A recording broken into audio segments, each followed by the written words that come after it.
तो भाई आइए आज हम आपको संज्ञा बताते हैं, संज्ञा और इसके प्रकार भी बताएंगे आगे।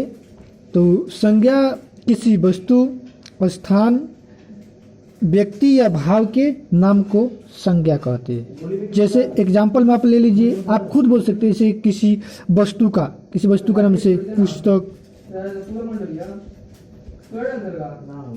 कॉपी, कलम, जैसे और व्यक्ति के भी नाम जैसे राम, श्याम।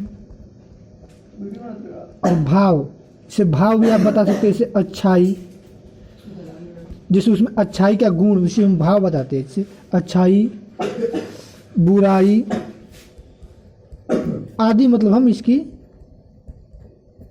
बता सकते हैं। तो किसी वस्तु, स्थान, व्यक्ति या भाव के नाम को भाई संज्ञा कहते हैं।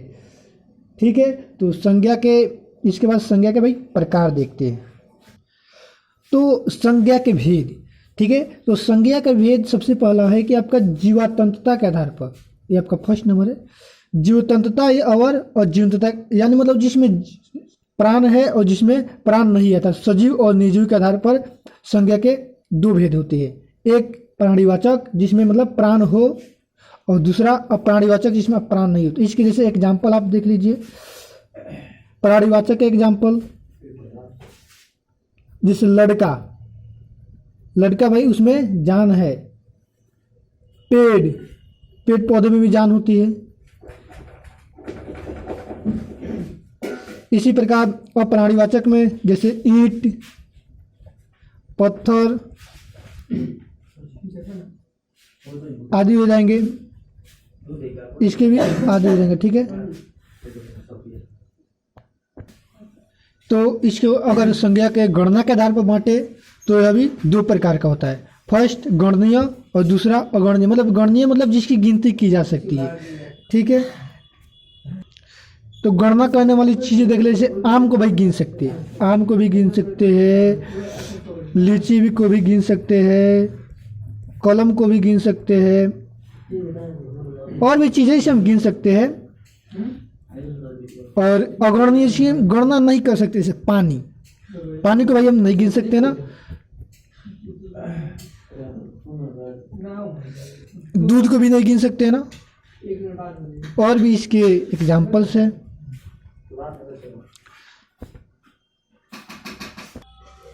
तो व्युत्पत्ति के आधार पर आपका संज्ञा तीन प्रकार का होता है, रूढ़, यौगिक, योग रूढ़। अब रूढ़, जैसे रूढ़ के एग्जाम्पल देख लिए। नाक, हम इसको मतलब तोड़ नहीं सकते हैं। और यौगिक मतलब इसे कंपाउंड, जैसे दो शब्द, जैसे विद्यालय, मतलब एक विद्या और आलय मतलब घर, इसके देवालय भी। और योग रूढ़ में देखें, जैसे दोनों में रूढ़ और यौगिक दोनों हो, जैसे जलज। तो देखिए व्युत्पत्ति मतलब जिसका व्युत्पन्न हुआ, मतलब अब इससे देखा जाए तो सबसे पहले रूढ़ मतलब इसकी जो है, मतलब इसका अगर खंड करेंगे तो मतलब इसका सार्थक अर्थ नहीं निकलेगा। नाक का अगर हम अर्थ मतलब तोड़े तो इसका मतलब कोई सार्थक नहीं निकलेगा। जैसे राम को भी तोड़े तो भाई कोई सार्थक अर्थ नहीं निकलेगा। घर को तोड़े तो घ प्लस र, तो अच्छा से मतलब इसका कोई अर्थ नहीं निकलेगा। इसी प्रकार और यौगिक मतलब वह शब्द है, मतलब इससे जो क्या होता है कि दो या दो से अधिक शब्दों से मिलकर बनता है। देवालय हो गया, विद्यालय हो गया, दूध वाला हो गया, और आगे जैसे जलज, ये आपका एक योग रूढ़ है। इसमें यौगिक और रूढ़ दोनों का मतलब मिक्सिंग होता है, मतलब दोनों का। जैसे कमल,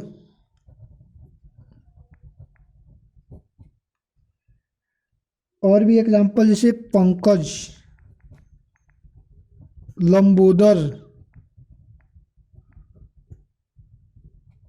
चक्रधर।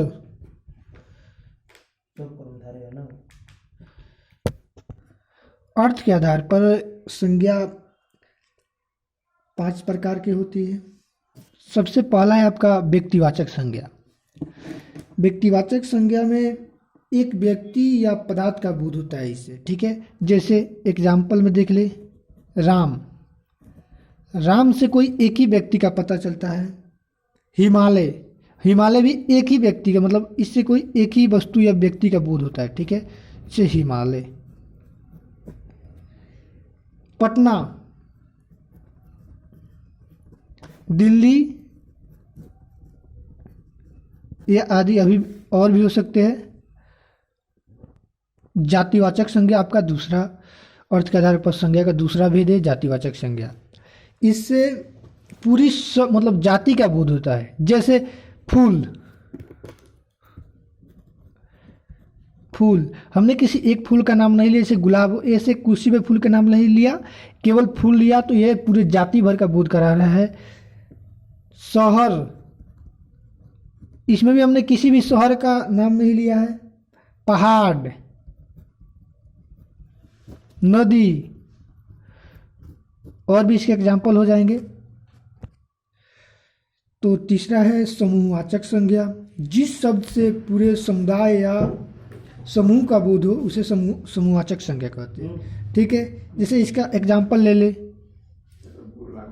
सेना, सेना पूरे समूह में होती है। भीड़, मेला, वर्ग मतलब क्लास वाला, जो क्लासरूम है। चौथा है आपका भाववाचक संज्ञा। तो इससे मतलब किसी भी व्यक्ति या वस्तु के गुण, स्वभाव, धर्म इत्यादि का बोध कराने वाली संज्ञा है। जैसे गुण, जैसे किसी के गुण बताएगी, जैसे वह कैसा है, जैसे बूढ़ा है तो बुढ़ापा, या उसकी सच्चाई भी उसका एक मतलब गुण ही है, गुण है, स्वभाव ही, इसकी ईमानदारी, ये सभी आपका एग्जाम्पल इसमें हो जाएंगी।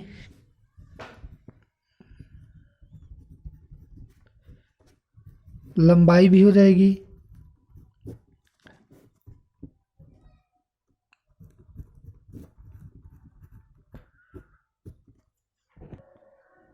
पांचवा है आपका द्रव्यवाचक संज्ञा। इस संज्ञा में आपको वैसा मतलब वस्तु या पदार्थ जिसे हम नाप या तोल सकते हैं उसको हम द्रव्यवाचक संज्ञा कहते हैं। इसमें कोई ज़्यादा झंझट नहीं इसकी परिभाषा याद करने में। जैसे हम जिसे नाप या तोल सकते हैं, जैसे दूध को भाई नापते हैं, दूध हो जाएगा। सोना, घी, पानी आदि हो जाएंगे इसके एग्जाम्पल। अब है भाई भाववाचक संज्ञा का निर्माण। तो देखिए भाई, ये भाववाचक संज्ञा का निर्माण ये बहुत इंपॉर्टेंट है, जिससे बिहार बोर्ड में क्वेश्चन आ सकते हैं। तो सबसे पहला है व्यक्तिवाचक संज्ञा से हम मुझसे भाववाचक संज्ञा भाई कैसे बदले। जैसे राम का भाववाचक संज्ञा क्या होगा? तो राम का भाववाचक संज्ञा रामत्व। और शिव भी एक आपका व्यक्तिवाचक संज्ञा है। शिव, इसका क्या होगा भाई? तो शिवत्व। और दूसरा है जातिवाचक संज्ञा से भाई कैसे भाववाचक में बदले।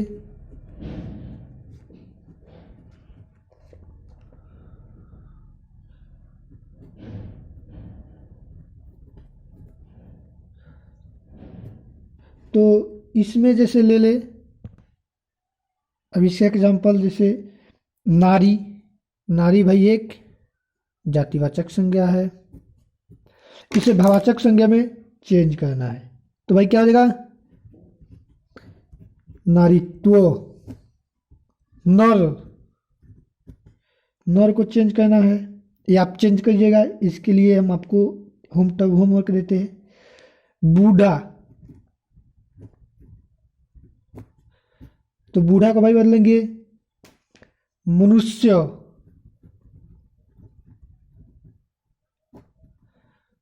हम कमेंट में, आप अगर आपसे नहीं बनेगा तो आप कमेंट कीजिएगा, हम आपका कमेंट में इसका आंसर लिख के दे देंगे। थर्ड है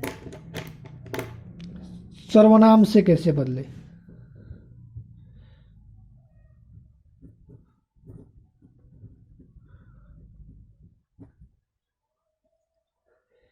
तो इसे सर्वनाम में जैसे अपना,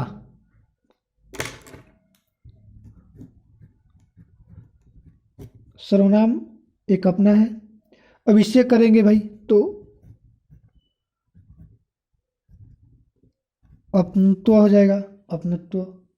अहम,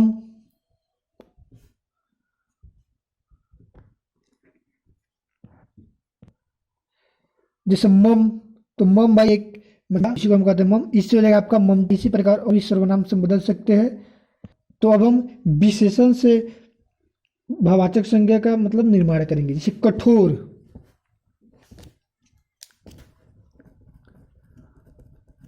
कठोर तो भाई क्या बनेगा, कठोरता। गुरु, गुरु से गुरुता। चौड़ा,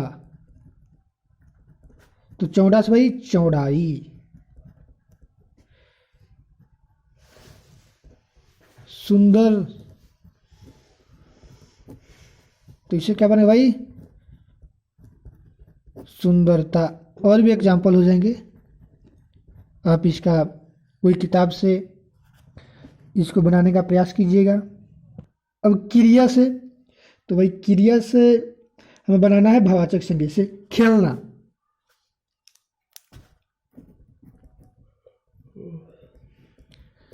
खेलना से भाई, खेलना से हो जाएगा आपका खेल, खेल एक भाववाचक संज्ञा है।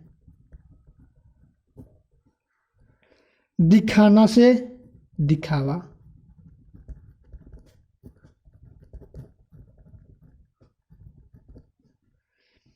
पढ़ना से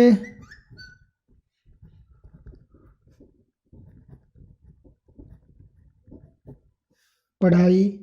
बचना से बचत।